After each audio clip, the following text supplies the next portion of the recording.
Hola y bienvenidos. Hoy nos vamos a meter de lleno en un artículo académico, de esos que a primera vista podrían asustar un poco, pero que en el fondo esconden una idea central que es elegante y muy potente.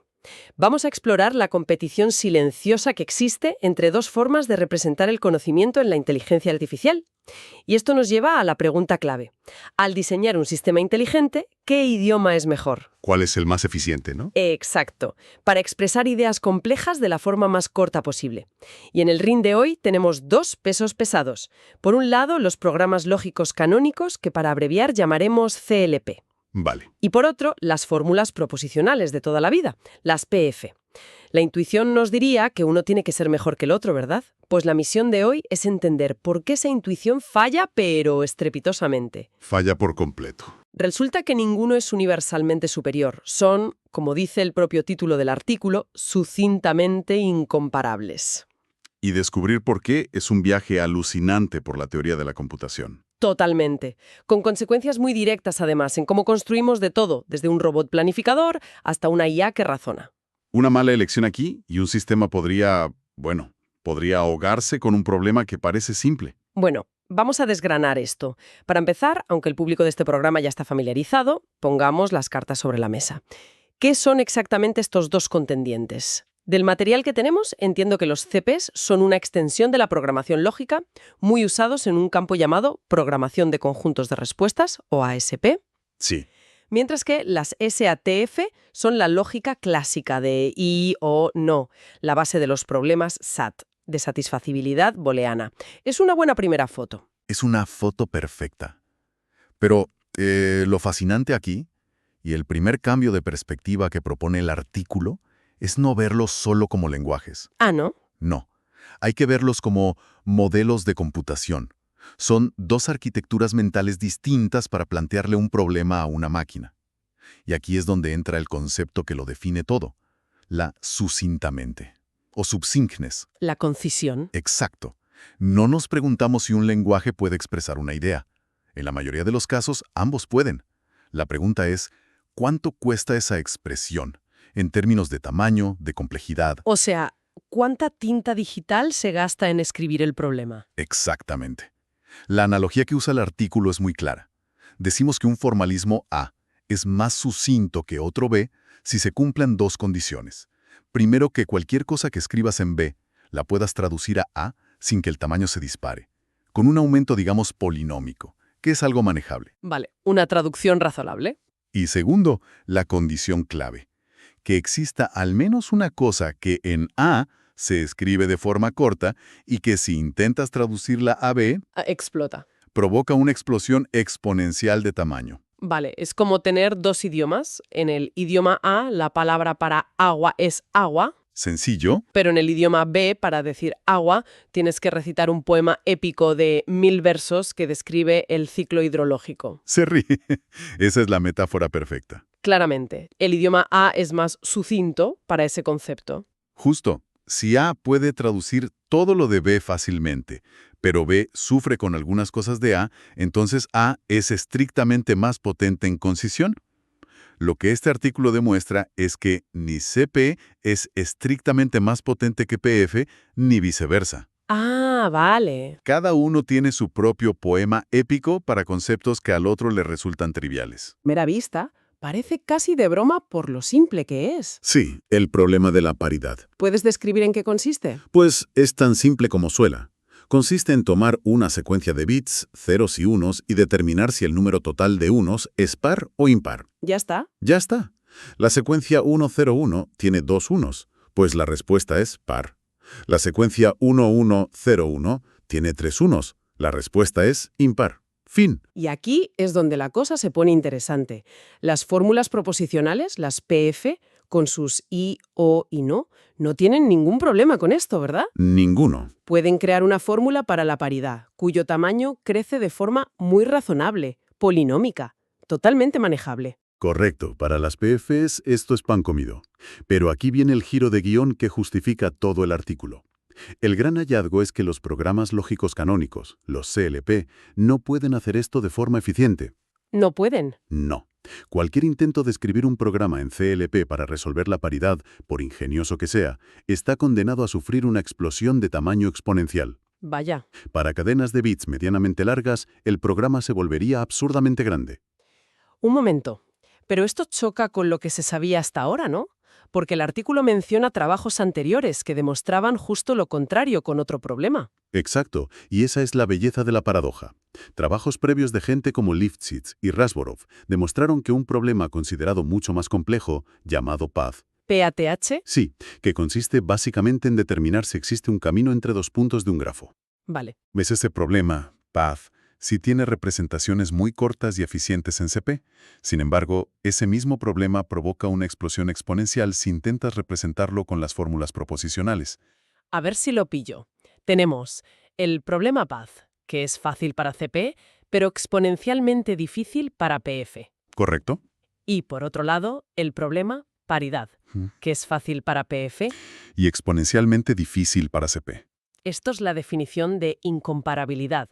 Es como tener un destornillador de estrella y uno plano. Exacto. No puedes decir que uno es universalmente mejor. Depende del tornillo que tengas delante. Has dado en el clavo. Cada formalismo tiene un punto ciego, un tipo de problema que se le atraganta estructuralmente, mientras que al otro le resulta natural. Pero siendo un poco la abogada del diablo, ¿no son estos problemas, PATH y paridad, un poco académicos? Es una pregunta excelente. Quiero decir, un sistema de IA del mundo real, un robot que planifica una ruta en un almacén, se enfrenta a un problema que es puramente de paridad. Es una pregunta muy pertinente. La respuesta es que estos problemas puros son como las notas musicales fundamentales. Un problema real complejo como la planificación de ese robot es una sinfonía compuesta de muchas de estas notas. Entiendo. La tarea del robot puede implicar subtareas de conectividad que son problemas tipo path para ver si puede llegar de A a B.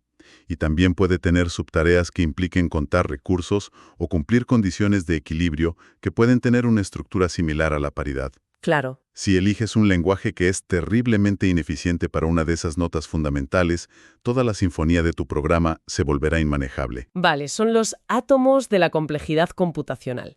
Y esto me lleva a la siguiente pregunta. Afirmar que ningún programa CP, por muy listo que sea su autor, puede resolver la paridad de forma eficiente, es una afirmación muy fuerte. Fortísima. Suena casi imposible de probar. ¿Cómo pueden estar tan seguros? ¿No tienen que analizar cada posible programa que se le pueda ocurrir a alguien? Obviamente no pueden. Y ahí radica la genialidad de su demostración. No analizan los programas uno a uno. Crean una especie de traductor universal que demuestra que cualquier programa CP para la paridad, sin importar su forma, puede ser transformado en algo que ya sabemos que es. Intrínsecamente malo para esa tarea.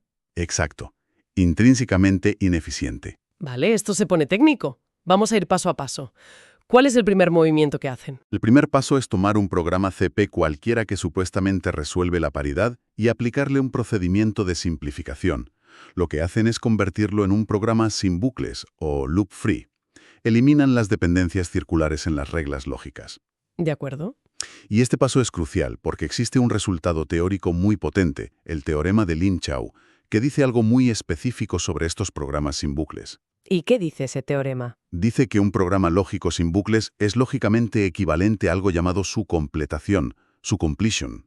No hace falta entrar en la definición formal, pero lo importante es que esa completación tiene una correspondencia directa con un objeto del mundo de la ingeniería, un circuito booleano. O sea, convierten un programa de software en un esquema de hardware, por así decirlo. Exacto.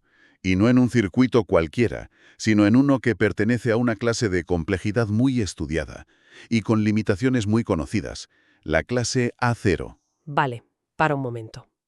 A0. Me suena, pero necesito un recordatorio. ¿Qué caracteriza estos circuitos? ¿Por qué es importante que la completación caiga justo en esa categoría? Piensa en un circuito de la clase A0 como una línea de montaje muy simple. Ajá. Es muy ancha, lo que significa que puede hacer muchísimas operaciones sencillas a la vez, en paralelo. Y es muy corta, tiene una profundidad constante. La señal no pasa por muchas capas de procesado. Son geniales para tareas de reconocimiento de patrones simples, como comprobar si todas las piezas de un lote están presentes. Entiendo. Rápidos y para tareas simples. ¿Cuál es su talón de Aquiles? Su talón de Aquiles es la memoria. Y el conteo secuencial. Si le pides a esa línea de montaje corta que cuente todas las piezas rojas que han pasado desde el principio del día y te diga al final si el número es par o impar, se colapsa. No puede. No está diseñada para ese tipo de tarea de memoria acumulativa. Y esa es, de hecho, una de las limitaciones más famosas de la clase A0, demostrada hace décadas. Son estructuralmente incapaces de resolver el problema de la paridad de forma eficiente. El tamaño del circuito explotaría. Exponencialmente. Ahora veo la conexión. A ver si puedo reconstruir la cadena de razonamiento para que quede claro. Venga. Primero, tomas cualquier programa CP que resuelva la paridad. Sí, Segundo, lo simplificas a una versión sin bucles. correcto. Tercero, por el teorema de Lin-Shao, sabes que esa versión es equivalente a su completación. Ujú. Cuarto, esa completación es, en realidad, un circuito de la clase A0. Exacto. Y quinto, es un hecho bien establecido que los circuitos A0 son terribles para resolver la paridad. Y la conclusión es... La conclusión es la única posible. Si has transformado el programa en un circuito A0, y ese circuito por definición tiene que ser exponencialmente grande para resolver la paridad, esa explosión de tamaño no ha podido aparecer de la nada. claro, no ha podido aparecer por arte de magia durante la transformación. La ineficiencia ya tenía que estar presente en el programa CP original. Es una prueba por reducción impecable. Totalmente. Demuestran que cualquier camino que tomes para resolver la paridad, con CP acaba en un callejón sin salida computacional que ya conocíamos. Es brillante. No atacan el problema de frente, sino que lo llevan a su terreno, a un campo donde las reglas ya están claras y demuestran que está condenado desde el principio. Pero el análisis del artículo no se detiene ahí, ¿verdad? No se queda en el duelo CP contra PF. No, para nada. Van más allá y dibujan lo que llaman una especie de mapa de la sucintamente, comparando a otros jugadores en este campo. Así es, ofrecen una visión panorámica muy útil, casi una guía de campo de los distintos formalismos. Y al hacerlo, revelan un ecosistema mucho más rico y variado. ¿Y qué otros lenguajes analizan? He visto un montón de acrónimos. CC, TD, TB. En lugar de listarlos, ¿podríamos describirlos por lo que hacen de forma diferente? Claro, es mucho más intuitivo. Por ejemplo, se fijan en lenguajes que incorporan contadores directamente en sus reglas. ¿Contadores? Sí, me los llaman programas con restricciones de cardinalidad, o PCC. Como su nombre indica, permiten reglas del tipo: si el número de hechos verdaderos de este tipo está entre 2 y 5, entonces. Vale. Como te puedes imaginar, para un problema como la paridad, que es puro conteo, estos lenguajes son perfectos. Lo resuelven de forma trivial y eficiente. Justo lo que los CP no podían hacer. Exacto. Le añaden la herramienta justa que le faltaba a CP para este problema concreto. ¿Qué más hay en el mapa? Luego analizan otros que son, en esencia, una versión algo más restringida de las fórmulas proposicionales clásicas. Las llaman teorías causales definidas, o DT. Vale. Al ser una subfamilia de PF, pues heredan sus características. Son buenos para la paridad. Pero malos para el problema paz. Exacto. Esto los vuelve a su vez incomparables con los CP, creando otra relación de depende del tornillo. Y en todo este mapa de países y superpotencias, parece que hay un lenguaje que destaca, ¿no? El artículo menciona uno que parece ser el campeón del grupo. Efectivamente. Presentan los programas lógicos bivaluados, o TD, como un formalismo especialmente potente. De hecho, sugieren que es estrictamente más sucinto que CP, PF y DT. Vaya. Es como el traductor políglota y versátil que mencionabas antes. Parece tener la capacidad de incorporar de forma nativa y eficiente tanto la lógica de caminos en la que destaca CP, como la lógica de conteo en la que brilla PF. O sea que no sufre las debilidades de los otros. ¿Eso parece? Lo cual nos lleva de vuelta a las implicaciones prácticas. Entender este mapa no es solo un ejercicio intelectual, claro. Para nada. Si estoy diseñando un sistema de IA, esta investigación es como una guía Michelin de los lenguajes de representación. Me dice qué herramienta usar para cada tipo de razonamiento. Exactamente. La consecuencia es enorme. Imagina un sistema de diagnóstico médico. Parte del razonamiento puede implicar seguir cadenas causales, un problema tipo paz. Si ocurre A y luego B, la causa es C. Pero otra parte puede implicar comprobar un conjunto de síntomas y ver si se cumple un umbral, que es un problema tipo conteo o paridad. Elegir un formalismo que es brillante en lo primero, pero terrible en lo segundo, podría hacer que tu sistema sea increíblemente lento. O que consuma una cantidad de memoria desorbitada. Exacto. Incluso si la lógica del problema es sencilla. Este trabajo te ayuda a evitar esas trampas computacionales que tú misma te has puesto por una mala elección de herramientas. Queda clarísimo. Es una advertencia sobre cómo la forma en que describimos un problema puede ser tan importante como el problema mismo. Bueno, creo que hemos cubierto bastante terreno. Si tuviéramos que destilar las ideas clave de esta conversación, ¿cuáles serían? La primera, y la más potente para mí, es que no hay una bala de plata. Los programas lógicos canónicos y las fórmulas proposicionales son incomparables sucintamente. Eso es. Ninguno es el mejor en todo.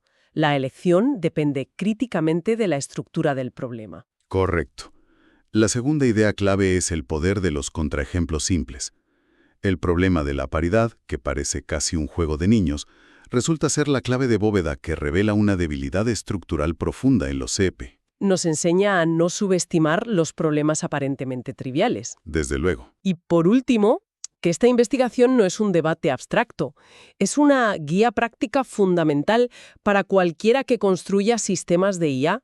Ayuda a tomar decisiones de diseño que pueden marcar la diferencia entre un sistema eficiente y uno que se ahoga en su propia complejidad. Y si me permites, me gustaría dejar una reflexión final, una puerta que el propio artículo deja abierta. ¿Claro?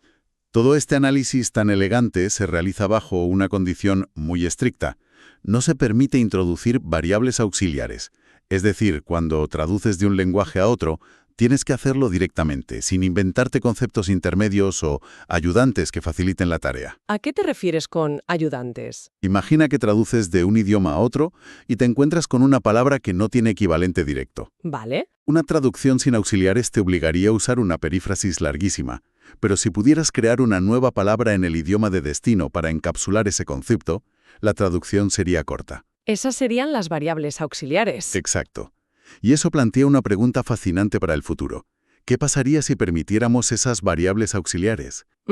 ¿Podría la introducción de estos comodines cerrar la brecha de eficiencia entre los formalismos, permitiendo que todo se traduzca de forma compacta? ¿O, en el fondo, no estaríamos resolviendo el problema, sino simplemente escondiendo la complejidad bajo la alfombra de estas nuevas variables? Como en un juego de trileros computacional. Justo. Es una pregunta abierta que define probablemente la siguiente frontera en esta investigación. Una pregunta realmente provocadora. ¿La eficiencia es una propiedad intrínseca o algo que podemos fabricar con las herramientas adecuadas? Con esa idea en mente nos despedimos por hoy. Muchísimas gracias por acompañarnos en este análisis. Un placer como siempre. Hasta la próxima.